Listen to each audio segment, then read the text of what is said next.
610, Series 6, Episode 10, Halloween. Witches and the Crimson Tome. PGTTCM is brought to you by BunnySlippers.com and FoundItemClothing.com. Look cool and keep warm this fall. Strap some Cthulhu slippers to your feet and wear a cool shirt from your favorite cult films. BunnySlippers.com and FoundItemClothing.com. Check us out on Twitter, Instagram, and Facebook. Check out the website at pgttcm.com and the RSS feed at pgttcm.podbean.com. And remember to rate, review, and subscribe to PGTTCM on Apple Podcasts, Stitcher, Podbean, or wherever you listen to your podcasts. Greetings, listeners. It is I, Lobelia Warren Spitzer, here to talk to you once again about the Cthulhu mythos, its books, its monsters, its unfortunate human casualties, its timeline in general, and even its tangential bits, like the dreamlands or things of a weird nature or things that are Lovecraftian leaning. Once more, we head into those dark woods. Once again, we walk down the lightless stone staircase in the middle of nowhere. Help support the show through Patreon, PayPal, or Amazon. Donate $1 or $5 via patreon.com/pgttcm. Donate what you wish at paypal.me/pgttcm or go to the Amazon link at pgttcm.com and shop as you normally would. Just last month, the show made $9 by directing you to Amazon to shop. Here is what you bought. Legs Avenue Women's Plus-Size 2-Piece Lace Garter Belt Set with matching thong. Black and purple Queen's Plus-Size Fun Striped Opaque Tights. Chairmain Women's Steampunk Gothic Brocade Steel-Boned Bustier Corset with purple and with buckle in purple. Jar Wrestler Silicone Jar Grip 2-pack. Chicastic, silver gray satin sexy strong boned corset lace-up bustier top. Frenchic, or maybe French chic, fishnet lace stocking tights, extended sizes. Thank you for listening and supporting PGTTCM. On with the show. This episode, we'll be talking about witches, reading some Sylvia Plath, talking about Lovecraft's most famous witch, and a tome of poems. When you were a child, did you get too much Halloween candy? No, we weren't allowed to trick or treat. What? That's crazy. Yeah, no. Fear of razor blades. So I didn't get to go trick or treat until I was like in 6th grade, and then people were like, "You're too old." Those crazy people. I trick or treated until well into high school. Yeah. But so when I was a child, like 6 and 8 and whatnot, sometimes I would get too much Halloween candy for my mother's taste. Mm-hmm. And it would hang around until like Easter, which is crazy because there's Christmas in the middle. It's a lot of candy. So nowadays, parents who are concerned about their children having too much candy, but still wishing for their children to have the experience of trick-or-treating and that sort of mountain of candy feeling, that feeling of, it's so much, what will I ever do with it all? Yeah. They have come up with this amazing idea. It's kind of like Santa Claus, a little bit like the Tooth Fairy. Mm-hmm. It is an idea called Switch Witch. Switch Witch. Yes, Switch Witch comes into your home when called. And here is what happens. You come home with your Halloween candy, and you and your child draw a pentagram. The kid can eat as much candy as they want on Halloween night. And you draw the pentagram, and then you put the rest of the candy into the pentagram. And in the morning, the candy is gone. And what is left in place is a reasonable toy. Okay. That sounds awesome. It is pretty awesome. And it's what's really great about it is that the toy can represent that fun experience of too much candy without that not so fun experience of we still have Tootsie Rolls and that really like sort of a horrible feeling of, oh, I ate too much candy and now candy tastes awful. Yeah. Because you want to spare children bad experiences if possible, I suppose. And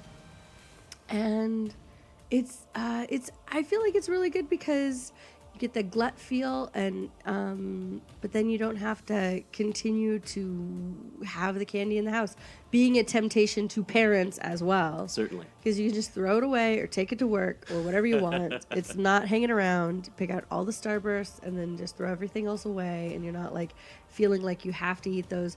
What are those chalky candies that are like in a roll called that are stacked up? Oh. And I'm not the Necco wafers, but they're like a little disc. They're like the size of like a, I don't know, like a... Smarties? Smarties, yes. Smarties. Those are terrible.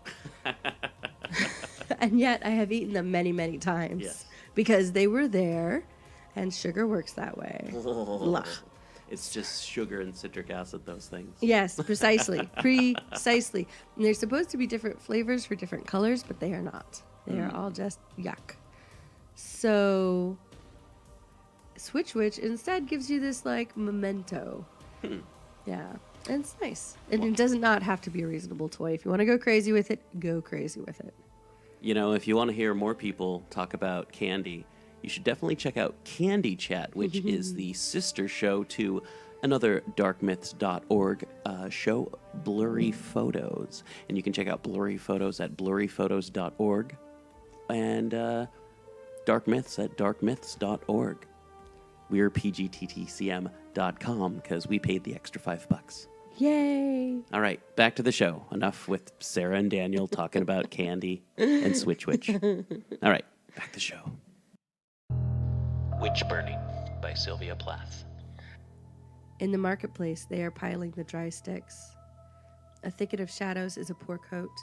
I inhabit the wax image of myself, a doll's body. Sickness begins here. I am the dartboard for witches. Only the devil can eat the devil out. In the month of red leaves, I climb to a bed of fire. It is easy to blame the dark. The mouth of a door, the cellar's belly. They've blown my sparkler out. A black, sharded lady keeps me in a parrot cage. What large eyes the dead have. I am intimate with a hairy spirit. Smoke wheels from the break of this empty jar. If I am a little one, I can do no harm. If I don't move about, I'll knock nothing over. So I said, sitting under a pot lid, tiny and inert as a rice grain, they are turning the burners up, ring after ring. We are full of starch, my small white fellows. We grow. It hurts at first. The red tongues will teach the truth. Mother of beetles, only unclench your hand. I'll fly through the candle's mouth like a singeless moth. Give me back my shape. I am ready to construe the days. I couple with dust in the shadow of a stone. My ankles brighten. Brightness ascends my thighs. I am lost in the robes of all this light. Witch Burning by Sylvia Plath. People's Guide to the Cthulhu Mythos is brought to you by BunnySlippers.com and FoundAtomClothing.com. Look for us on Facebook, Instagram. Also, check us out on YouTube, as we have a YouTube channel. I believe it's under DB Spitzer, but that's us. People's Guide to the Cthulhu Mythos. Keziah Mason! Drink some coffee. I have such a backlog of coffee sound effects now. I don't know why I'm leaning into the mic just to talk to you. You don't have cans on. I do not. But perhaps you want to record our banter. Yeah. About coffee, because we're from Portlandish. Yeah. And we don't put chicory in our coffee, despite what David Stacko thinks. No, we don't. We just make good coffee. Yep. All right. Okay. Keziah Mason. Keziah Mason. Keziah Mason is an old witch and the main antagonist of H.P. Lovecraft's short story, The Dreams in the Witch House. In the original short story, Miskatonic University student Walter Gilman moves into the eponymous witch house where he discovers its past. Before, it had harbored notorious witch Keziah Mason during the witch trials. She spoke of lines and curves leading to other spaces beyond, a quality that connects with Gilman's theory that the alien geometries of his room can lead to other worlds. Mason escaped from her cell, but then several of the past residents of the witch house have died prematurely. She's also accompanied by a rat familiar now named Brown Jenkin. In his dreams, Gilman is forced to aid in Mason and Jenkins' kidnapping of an infant at behest of the Black Man. an avatar of Nyarlathotep, which he concludes is real when he wakes the next morning with mud on his feet and a newspaper recounting the kidnapping. On Walpurgis Night, Gilman manages to stop Mason from killing the infant in sacrifice. Unfortunately, Brown Jenkins kills the infant anyway, and Gilman is deafened by a cosmic sound. The next morning, Gilman is found dead in his room with a hole burrowed through his chest. In the Masters of Horror adaptation, Mason more or less assumes the same role, although she also gains a role as a seducer, assuming an attractive form to tempt Gilman. She takes on the form of Frances, a woman Gilman becomes close to, and ultimately kidnaps her son. Like in the story, Gilman foils her attempted sacrifice and seemingly kills Mason until Jenkins kills the infant. Gilman is blamed for the murder and institutionalized, where he is later killed by Jenkins appearing and burrowing a hole through his heart. Brown Jenkins is a nasty little motherfucker. He likes to carry around human fingers. Yeah. Lee Radini Smith did a cool woodcut of Brown Jenkins for Pickman's Apprentice this year at the H.P. Lovecraft Film Festival in Portland, Oregon. It was pretty cool. It was amazing to watch her do it. Oh, yeah. In a mere 90 minutes. Certainly. The Crimson Tome. In this scintillating volume, K.A. Opperman immediately places himself in the forefront of contemporary weird verse, deeply influenced by Clark Ashton Smith, George Sterling, and other masters of the form. Opperman, nonetheless, reveals a vibrancy of originality, of outlook, that stamps his poetry as very much his own. A master of several of the most rigorous forms of metric poetry, the sonnet, the quatrain, the rhyming couplet, Opperman's poetic brilliance conveys, seemingly without effort, images of terror, gruesomeness, and bleak melancholy. The book concludes with tributes to Opperman by D.L. Myers and Ashley Diosis. I highly recommend The Crimson Tome by K.A. Opperman. The part that I just read is a little bit from the back of the book. I've read and had others read, including Opperman himself, his poetry in the past. Sorry about all the popping peas. My pop filter is permanently punctured. So, I have to get a new pop filter or talk like I'm a ventriloquist. Thank you. Hey. So, Hippocampus Press out of New York is going to be the people who you're going to want to track this tome down from. And if you would like to hear some of Kyle Opperman's poetry, I highly recommend you go to the Hippocampus Press Happy Hour episode, and there's quite a bit that you can listen to the Pumpkin King talk about. All right, let's get on with the show. The Crimson Tome by K.A. Opperman. Highly, highly, highly recommend it. Pick it up and have yourself a super great spooky read this Halloween or any time you want to read something spooky. The book is divided up into a bunch of different parts. The Nightmare Muse, Unpleasant Dreams, Nocturnal Lovers Part 1, Palace of Fantasies, Nocturnal Lovers Part 2, Twilight Sorrows, and then there's tributes. And I have a really cool copy that has all kinds of little autographs in it, and kissy marks from, I'm thinking it's from Ashley Diosis. It also has her signature, but yeah. And recently I read on Facebook that someone asked her if she was going out because she had lipstick on, but no, she was signing books and leaving lipstick marks. So, hey, definitely check out The Crimson Tome, and if you want to get some of Ashley Diosis's poetry, check out the Diary of a Sorceress Diary, one of those two. Anyway, this isn't a book review for her, so I don't have to get the name right. All right, The Crimson Tone. Thank you once again KAL. for listening to PGTTCM, part of the Dark Myths Collective, darkmyths.org. Check us out at pgttcm.com, pgttcm.podbean.com. Check out the Podbean app. It's pretty good. It's a lot better than that Apple app right now. Oh, but we would love you to go to your Apple app anyway and subscribe to our podcast. Oh, yeah, no. Subscribe on iTunes. Rate, review, tell people about it. Yeah, definitely.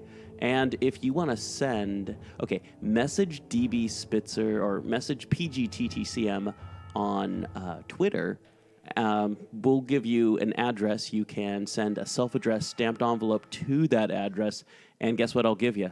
I'll give you some stickers, some really cool stickers. And, that are only pretty much available in the Portland metro area. Or through this self-addressed stamped envelope scheme. Yeah. All right. So everyone should have a safe and happy Halloween. Anything you have to say about Halloween there, Sarah? Be sure to wear light-up stuff if you're going out trick-or-treating. Yeah, that's a good idea. Also, plan ahead if you're going to do Switch Witch. Yeah. Don't try and buy a toy on Halloween. Do it now. Think ahead. Be responsible. Well, this will be for next Halloween then, because this episode will be coming out on Halloween Day. Oh, well, never mind then. Yeah. I just kept this part out. Yeah. No, I'm keeping it in. But thank you again. Anything you have to say about witches? Witches are awesome. I think it's really interesting that witches are still something that's so much a part of our cultural ideas of things. Yeah. Because the idea that women can have power is such a,